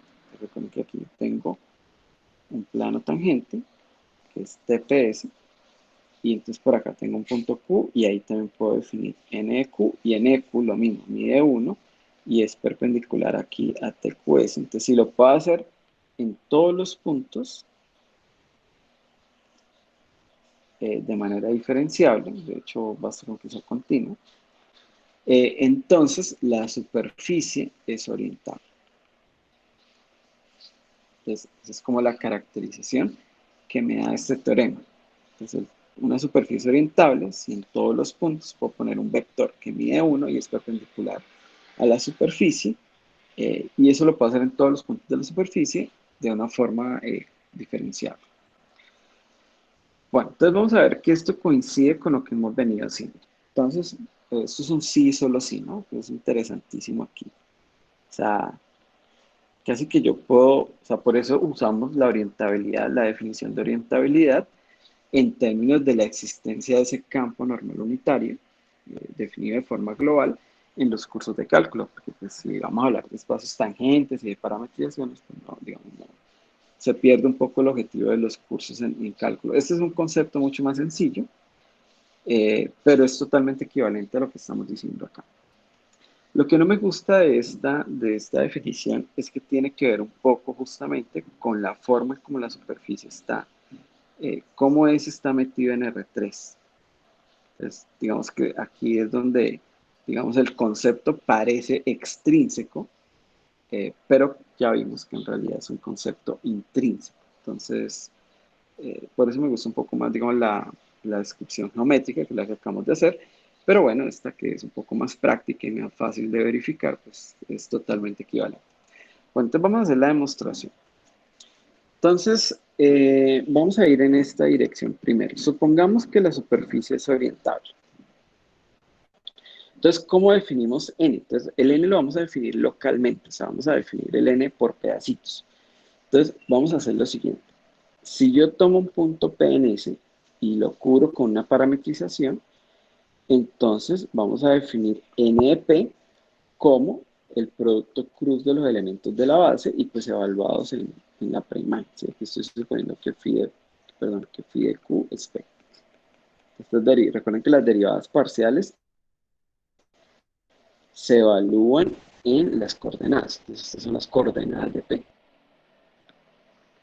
¿Sí? Entonces, las derivadas parciales dependen de dos variables, entonces por eso se evalúan en Q y no en P. Entonces, listo, pues ahí lo que hicimos es, localmente estamos construyendo esa función, porque pues simplemente yo me paro en un punto P, esto se cubre aquí con la parametrización, y entonces con la parametrización yo estoy hallando en cada punto dos elementos de la base, que es phi sub u, phi sub b, hago el producto cruz de ellos dos, que es un vector ortogonal, lo normalizo y listo. Ahí ya tengo un vector normal en todos los puntos. Claro, eso lo puedo hacer ahí. Si me paro por acá en otro punto, entonces por acá tengo otra parametrización y esa otra parametrización pues me va a definir eh, el normal en ese pedacito. Entonces por eso escribí acá que vamos a definir n localmente. Claro, para ver que esto funciona bien, tendría que ver qué pasa si yo cubro con otra carta, porque si cubro con otra carta este mismo pedazo, entonces puede ser que esta otra carta, a lo mejor el producto cruz me esté dando para el otro lado. Entonces ahí, pues algo pasa. Ahí tenemos que solucionar eso de alguna forma. Entonces vamos a ver. Vamos a ver qué n está bien definido. ¿Listo?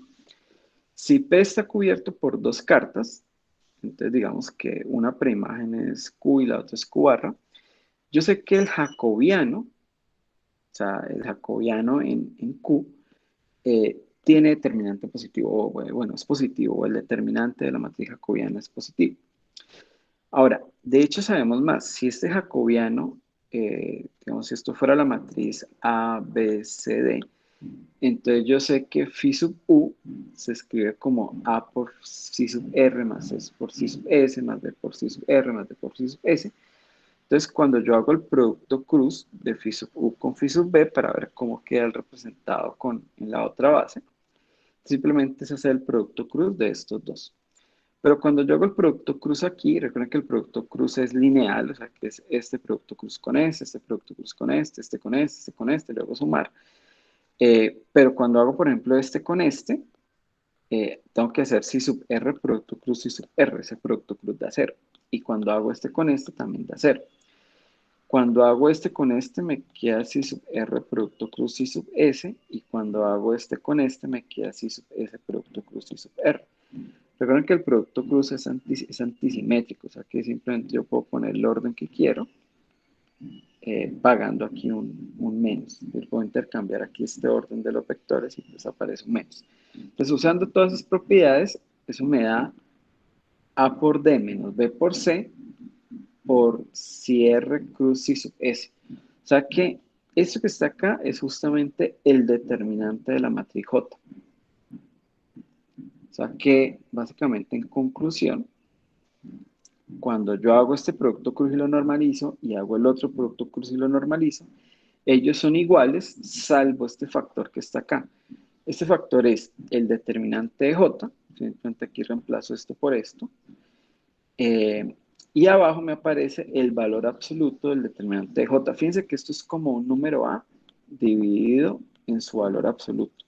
O sea, este cociente o es 1 o es menos 1, no hay más opciones. Es 1 cuando este aquí es positivo y es -1 cuando esté aquí en negativo.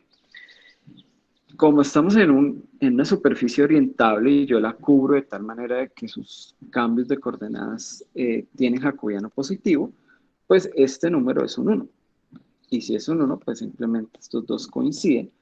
O sea que el n que yo estoy construyendo aquí, digamos cuando pongo la otra parametrización, sí, tiene que coincidir con el que yo construyo con phi. ¿Sí? Porque no pueden dar en dirección contraria porque simplemente están coincidiendo estos valores. Estos vectores aquí están coincidiendo exactamente, son exactamente iguales. Este es el n que yo construyo con la función phi y este es el n que yo construyo con la función psi. O sea, ellos coinciden. Es decir, que n definido de forma local está bien definido, no hay problema con ambigüedades. Sí, eso es lo que estoy representando acá en este dibujo. Cuando yo tengo una parametrización, ¿cierto? Esa parametrización me pone unos vectores normales. De hecho, estos vectores los hemos usado ya en el curso. Ahora, la otra parametrización también pone pues, sus propios vectores, simplemente que como estoy usando la parametrización orientada positivamente, en la intersección ellos coinciden. O sea, acá hay coincidencia exacta, hay coincidencia perfecta. ¿Sí? Vamos a hacer esto aquí un poco más grande. Pero esta es la otra parametrización que también impone sus vectores perpendiculares de norma 1, haciendo el producto cruz y normalizando, pues bueno, ahí no hay problema, ellos coinciden. Entonces, como coinciden en las intersecciones, pues eso me permite definir n en todas partes. Simplemente en cada punto uso una de las parametrizaciones que está cubriendo el punto. Entonces ahí, si la superficie regular es orientable, entonces yo puedo construir ese campo normal de manera global. Y no tiene problema. Y es diferenciable, pues porque en coordenadas ella se ve así. Que es, digamos, un cociente de funciones diferenciables. Ahí no hay ningún problema. Bueno, vamos a ver la otra dirección de la demostración. O sea, la otra dirección. ¿Qué pasa si existe el campo n a priori? ¿Cierto? Vamos a suponer que existe el n, que es un campo normal unitario diferenciable, está definido en toda la superficie. Y ahora, ¿cómo hago yo para obtener las parametrizaciones de tal manera que el cambio, el jacobiano, el cambio de coordenadas es positivo? Entonces vamos a hacer lo siguiente. Pues vamos a cubrir la superficie de alguna forma. Entonces vamos a cubrir la superficie con las parametrizaciones. Y con esa parametrización, o sea, cubrir quiere decir que la unión de los fisu alfa u alfa da S. Y vamos con esa parametrización a construir una nueva, donde esta nueva sí va a tener la propiedad de que el cambio de coordenadas tiene jacobiano positivo. Claro, este que puse aquí a priori, pues es uno cualquiera, no tiene por qué satisfacer la propiedad. Si la satisface, pues la superficie es orientable. Pero si no la satisface, pues voy a hacer ese truco de cambiar algunas cartas. Bueno, entonces, ¿cómo lo vamos a hacer? Bueno, vamos a definir esta función f sub alfa. Bueno, un detalle. Esta parametrización este cubrimiento que yo hago inicial, voy a necesitar que cada u sub alfa sea un conjunto conexo. O sea, es un abierto que no se descompone como la unión de dos abiertos disjuntos. Entonces, si él es conexo, voy a poder hacer lo que voy a hacer ahora. Entonces, vamos a definir f sub alfa, lo vamos a definir de u alfa en R. Y simplemente f sub alfa doblado en q va a ser lo siguiente. Tomo el normal en el punto phi sub alfa de q. O sea, este es el punto que está en la superficie y yo miro qué normal hay ahí, que le existe porque está definido de manera global. Y ahora hago el que construyo con la parametrización, que es el producto cruz de la base normalizado. Entonces vamos a construir esta función. Fíjense que este vector es perpendicular a la superficie y este también es perpendicular a la superficie. Este mide 1 y este mide 1. O sea que esta función que es el producto punto entre estos dos, recuerden que el producto punto me dice cuál es el coseno del ángulo entre los dos. Esto solamente puede dar dos cosas. O da 1, si es que los dos vectores coinciden, o sea, son exactamente iguales. O me da -1, puede que me dé -1, si es que el vector n apunta para un lado y el producto cruz normalizado apunta para el otro. Ya están en direcciones contrarias. ¿Sí? Porque no hay más opciones. O estos dos, o sea, como los dos son ortogonales al mismo plano tangente y son unitarios, o los dos coinciden o uno es menos el otro. Entonces, esta función básicamente me está midiendo si son iguales o si uno es menos el otro. Esta función solamente o vale 1 o vale -1. Ahora, pero como el dominio es conexo, entonces esta función es constante. O sea, o siempre vale 1 o siempre vale -1. O sea, no solamente ahora la función es de dos valores, sino que efectivamente solamente puede tomar uno de los dos valores. O sea, es decir, o siempre coinciden estos dos vectores o siempre son uno el opuesto del otro. Entonces vamos a definir la nueva parametrización de esta forma. Si f sub alfa es constante 1, pues dejamos la carta igualita, es decir, el u alfa es el mismo u alfa, el u alfa moño es el mismo u alfa, y el phi sub alfa moño es la misma phi sub alfa, es decir, ahí no hago nada. O sea, dejamos la misma carta tal cual la tenemos. Pero si la función es negativa, es -1, entonces vamos a hacer este cambio. Entonces, vea, simplemente ahora sí lo vamos a hacer bien, como lo hicimos en la esfera. El u alfa moño, vamos a tomar todos los puntos en R2 de la forma B, U, de tal forma que U, B está en U alfa. Básicamente lo que estoy haciendo es una reflexión del conjunto U alfa respecto a la recta U igual a B, o sea, como a la diagonal.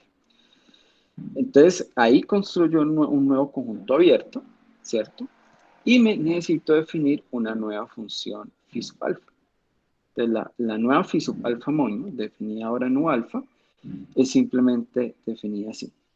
Phi sub alfa moño en coordenadas U moño B moño es simplemente phi sub alfa en el intercambio del orden de las coordenadas. Esto fue más o menos lo que hice con la esfera, aunque yo lo que cambié en realidad fue la posición de las funciones. Pero puedo haber intercambiado el orden aquí de las variables. Básicamente lo que estoy diciendo es, vean, donde dice U coloque B y donde diga B coloque U. Eso es lo que hace esta función. Solo que eso implica redefinir el dominio. ¿Sí? Si el dominio no tiene esa simetría, pues efectivamente cambia. Bueno, y lo que hay que darnos cuenta ahora es que si yo hago el producto cruz de los elementos de la base inducida por esas parametrizaciones, pues simplemente phi sub alfa moño, derivada parcial respecto a su moño, es la misma derivada parcial de phi, pero respecto a b, y esta derivada parcial es la derivada parcial de phi, pero respecto a u. O sea que si yo intercambio esto al orden que yo tenía inicialmente, pues simplemente estoy cambiando la dirección del producto cruz. O sea, esta que está acá apunta en dirección contraria al que apuntaba el producto cruz inicial. Y entonces ahora necesito ver pues que ahora esta nueva familia de parametrizaciones pues efectivamente garantiza, esta es esa obra, garantiza que ese es orientable. Necesitamos chequear eso. Entonces vamos a ver por qué es que pasa eso. Entonces vean, supongamos que hay un punto que está cubierto por dos cartas. Entonces yo ya sé que el phi sub alfa de U cruz phi sub alfa de B es el determinante del cambio de coordenadas por digamos, el phi sub beta R derivada parcial respecto a R cruz phi sub beta derivada parcial respecto a S. Bueno, estas son las cartas, las nuevas cartas, las que tienen el monito. Entonces yo ya sé que, digamos, la diferencia entre el producto cruz es simplemente aquí una multiplicación que es justamente por el determinante del jacobiano. Efectivamente necesito chequear que este es justamente el que es positivo. Bueno, pero vamos a ver eso. Entonces dice, por construcción, yo sé que el normal es el producto cruz. Aquí me faltaron los monitos. Vamos a ponerlos acá y me faltaron aquí también. Bueno, yo sé que por construcción el normal es exactamente este producto cruz que está acá, ¿sí? Porque justamente lo que hice cuando hice el cambio de coordenadas es justamente para ajustar el normal, ¿sí? Pero esto, por lo que hicimos ahorita, es el determinante de J sobre el valor absoluto del determinante de J por el producto cruz de digamos, de la base inducida por la phi sub beta normalizada. Pero otra vez, por la construcción, este coincide con el normal. O sea, digamos que el truco es que las nuevas cartas, las phi sub moño, el producto cruz normalizado coincide con el normal que yo ya tenía. Solo que ahora el cambio de coordenadas me queda metido acá. Bueno, pero si este vector NP es igual a este número por NP y este número ya sé que es 1 o menos 1, pues la única opción es que este número sea 1. Pero para que este número sea 1, pues lo que estoy diciendo es que justamente el cambio de coordenadas es positivo. Ahora vamos a hacer un recuento aquí gráfico de qué fue lo que hicimos. Yo tengo un campo normal a priori. Entonces, este es el campo normal n, que ya está ahí fijo. Ahora yo pongo las parametrizaciones. Las parametrizaciones me inducen unos vectores normales, que son los que yo construyo haciendo el producto cruz normalizado. Entonces ahora yo simplemente miro. La parametrización coincide, o sea, el producto cruz normalizado de la parametrización coincide con lo que yo ya tenía. Ah, listo, entonces dejemos esa carta tal cual, no le hagamos nada. ¿Qué pasa si el producto cruz no coincide, eh, no coincide con el normal que yo tenía, sino que, digamos, me dan las direcciones opuestas? Bueno, entonces esta carta ya no me sirve, yo la voy a cambiar por otra carta, donde lo que hago es reflejar respecto a la recta y igual a x, reflejo el dominio, ¿cierto? Y defino esta nueva finomo, así como lo hicimos ahorita. ¿Sí? O sea, básicamente tengo que cambiar el dominio, por eso aquí estaba mostrando esto. Es de que simplemente lo que hago es una reflexión respecto a esta es la recta u igual a b. Entonces simplemente si este es un moño, este que me queda aquí reflejado es el homonio bar.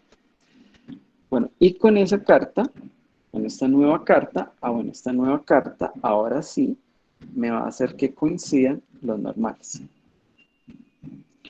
Bueno, y ahora con estas dos cartas, que yo ya sé que, o con estas cartas más bien, donde el producto cruz de los elementos de la base coincide con el normal que yo ya tenía a priori, bueno, resulta que estos ahora, el cambio de coordenadas que me queda aquí abajo, o sea, el determinante, este sería phi, bueno, phi beta moño a la menos 1 compuesto phi alfa moño. Bueno, el determinante de esa matriz, bueno, la diferencial de esa matriz, ahora tiene determinante positivo. Simplemente sé que tienen determinante positivo porque ahora están coincidiendo todos con los normales, con un normal que yo ya tenía de manera a priori. Y eso me dice que la superficie es orientable. Entonces, en eso consistió la demostración. Fíjense que aquí en un par de dibujos yo lo logro explicar muy bien, pero pues escribirlo es un poco más engorroso. Aquí está toda la redacción en detalle, ustedes luego pues la pueden mirar en sus, digamos, en el archivo que subo al campo, la pueden mirar con más calma. Pero no es nada del otro mundo, simplemente es eso. Fíjense que el normal definido de manera global y como un poco exterior a la forma de parametrizar o independiente de la forma de parametrizar, es el que me da el criterio para decir qué cartas dejar o qué cartas cambiar. Entonces fíjense que el truco que yo estaba haciendo acá, de ir cambiando las cartas, aquí no me funcionó porque no tenía un criterio exterior que me dijera cuáles tenía que cambiar y cuáles no. Simplemente yo fui cambiando, intentando hacer como un ciclo, pero simplemente no me funcionó. Pero si yo tengo un criterio, digamos, exterior, o sea, digamos, independiente de la forma de parametrización, el criterio es la existencia de este normal, pues ese criterio sí me permite decir qué cartas cambio y qué cartas no cambio, y me logra, digamos, determinar esa familia de parametrizaciones con jacobiano de cambio de coordenadas positivo siempre. Entonces, bueno, ahí está la demostración. Realmente es un teorema muy bonito. Y, y me gusta porque este concepto es más sencillo de entender, o sea, es más fácil que parametrizar y que con el cambio de coordenadas positivos, de hecho es el que uno ve en los cursos de cálculo, pero aunque es más sencillo, en realidad no dice nada de la orientación, o sea, uno como que acepta la orientación así como por definición, de hecho esta es la definición, uno la acepta y ya, pero si uno viene construyendo esa idea de orientabilidad y la entiende como un concepto intrínseco, pues ahora este teorema le da todo el sentido del mundo a la definición que uno usa en los cursos de cálculo. Por eso me gustó mucho este teorema, muy, muy bonito. Y bueno, repito, efectivamente nos da una forma muy rápida y muy simple de verificar si una superficie es o no, bueno, si es orientable. Bueno, si es o no, porque esto es un sí, solo sí, pero sobre todo para cuando son orientables. Bueno, vamos a hacer un ejemplo de una superficie que no es orientable. Bueno, ese es el ejemplo más conocido, es la llamada banda o cinta de Mobius, que es este objeto que ustedes ven acá, que es como si yo tomara, no sé, digamos, un segmento acá y lo voy rotando alrededor de un círculo, pero a medida que lo voy rotando, ese segmento también va rotando sobre su eje. Y mientras, digamos, el centro del segmento da una vuelta de 2pi, el segmento da media vuelta. O sea, digamos, si yo arranco aquí con segmentos AB, entonces él viene por acá girando, girando, girando, girando. Digamos que el B va por acá, el A va por acá, entonces él gira. Creo que aquí, no, perdón, aquí por cómo está el dibujo, a ver, esto sería AB. Entonces por aquí va AB, por aquí queda AB, entonces por aquí él gira, gira, gira, por aquí voy en AB, por aquí voy girando, aquí voy en AB, aquí voy en AB, él sigue girando, girando, girando, por aquí voy en AB, sigue girando, girando, girando. Aquí me queda el A de este lado y el B de este lado. Entonces cuando llego aquí estoy en AB. Entonces fíjense que el segmento solo dio media vuelta porque se intercambiaron de posición en los extremos. Entonces la idea es el segmento, el centro da una vuelta, 2pi, pero él gira, digamos, el segmento va girando aquí sobre su punto medio, pero él solamente da media vuelta. Solamente da un giro de pi. Bueno, digamos que con esa geometría, ahí les dejo un poquito de tarea, uno puede ver que esa función se parametriza de esta forma. Digamos que una idea para que ustedes lo hagan en su casa y vean que efectivamente pasa eso. Tomen aquí un círculo de radio 2 y tomen aquí un segmento vertical, también de longitud 2. Ese segmento, digamos que lo puedo poner a priori aquí, en el origen. Entonces, ¿qué hago? Primero lo giro un ángulo U, de hecho, bueno, voy a llamarlo U medios. Luego digamos, lo transporto aquí, o sea, lo traslado acá. Entonces aquí ha girado U medios. Y después de que ha girado U medios, entonces ahora lo giro, aplico una matriz de rotación. Y aquí hago un giro U. Entonces con U parametrizo los giros y con B parametrizo la longitud del segmento. Digamos, aquí la distancia vertical la parametrizo con B. Entonces, si analizan un poquito, digamos, esta geometría, es decir, parametrizo aquí con B este segmento, luego parametrizo la rotación, aplico una matriz de rotación, luego aplico una traslación y luego otra matriz de rotación aquí, ahí van a llegar a esta fórmula que está acá. ¿Sí? Bueno, por eso les queda un poco de tarea para que lo analicen, o si quieren en la próxima clase lo podemos analizar un poco en detalle. Pero no es difícil, es simplemente ir viendo cuál es la geometría de los movimientos y aplicando, digamos, las transformaciones adecuadas. Bueno, por ahí llego a esta transformación lineal. De hecho, perdón, a esta parametrización. De hecho, aquí yo no me voy a concentrar mucho en las parametrizaciones, sino en qué es lo que pasa con esas parametrizaciones. Entonces, claro, como yo siempre tengo que parametrizar con abiertos, entonces voy a parametrizar esto de 0,2 pi cruz menos 1,1. Es decir, de alguna forma estos segmentos aquí los tomo abiertos. Esto aquí deben haber sido líneas punteadas en estos bordes. Bueno, este no, pero este sí. Pero bueno, este dibujo lo bajé en internet, entonces simplemente está así. Claro, esta parametrización pues no me cubre el segmento inicial, porque no cubre ni 0 ni 2pi, pero luego simplemente puedo usar otra función igualita, pero parametrizando de menos pi a pi para cubrir el ángulo 0 o el parámetro 0 que no cubre aquí arriba.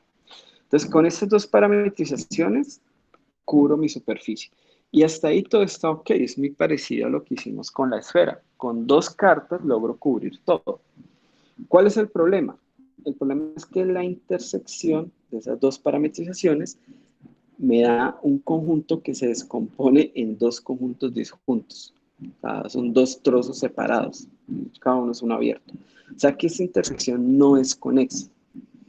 Y peor aún, en uno de los conjuntos, o digamos en la preimagen de uno de los conjuntos, el jacobiano del cambio de coordenadas es positivo, pero en el otro conjunto es negativo. Y esto pues se lo dejo de tarea, simplemente hacer los cálculos. Aquí más o menos he dibujado qué es lo que pasa. Esta es la cinta de Mobius. Esta sería la línea que no se cubre cuando en una de las parametrizaciones el ángulo es 0 o 2 pi, esta línea no está cubierta. O sea que una parametrización me cubre todo salvo esta línea. Y la otra parametrización que me cubre el caso 0, pero no cubre ni pi ni menos pi, que sería este segmento que está acá. O sea, la parametrización cubre todo menos esta línea. Entonces la intersección, o sea, lo que me está cubriendo con las dos parametrizaciones, sería toda la banda de Mobius sin esta línea que está acá y sin esta línea que está acá. Eso me desconecta la intersección, me deja un trozo de banda por acá y un trozo de banda por acá. Este es el que yo llamo W1 y este es el que yo llamo W2. Bueno, en uno de ellos el cambio de coordenadas es positivo y en el otro es negativo. Y eso ya daña todo. Veamos por qué. Supongamos que la superficie fuera orientable. En ese caso, pues yo defino mis funciones f y g, así como las definimos ahorita. Esta es simplemente la función que me dice si el normal que está a priori coincide con el producto cruz, porque recuerden que esto vale 1 o menos 1. Y pues ahora tengo que hacer dos funciones, ¿no? Pues tengo que hacer una para phi, o una en W1 más bien, o en la preimagen de W1, y otra en la preimagen de W2. De hecho, no, de hecho, bueno, las definí sobre las imágenes.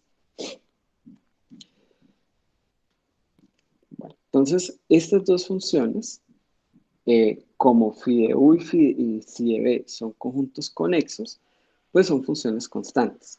Entonces, o esta siempre vale 1 o esta siempre vale menos 1. Entonces uno dice, bueno, supongamos que la f vale 1. Es decir, veamos a ver qué es lo que está pasando.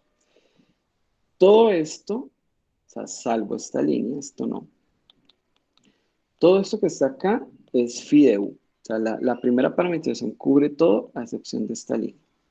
Entonces lo que estoy diciendo es, vea, en toda la cinta de Mobius, salvo en esto que está acá, el normal que está a priori coincide con el producto cruz normalizado.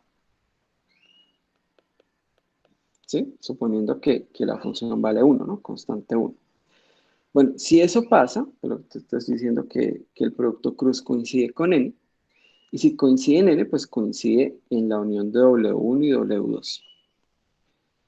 Ahora, ¿qué sabemos de W2? En W2 sabemos que el producto cruz de phi y de psi no coincide, porque el cambio del jacobiano es del cambio de coordenaje negativo.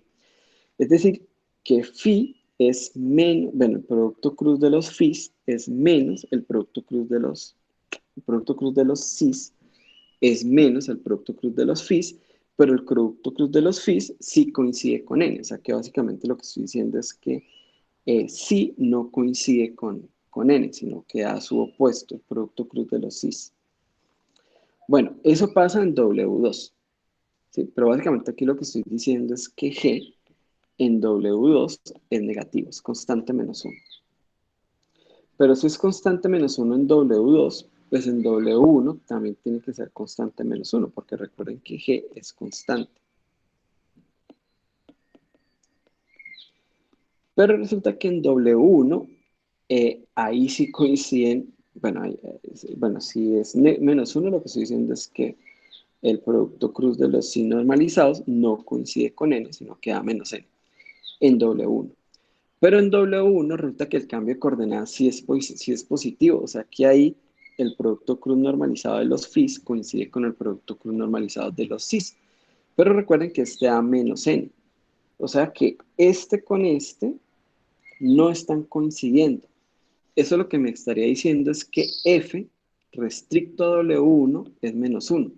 Pero es una contradicción porque estábamos suponiendo que f era constante 1, tanto en W1 como en W2.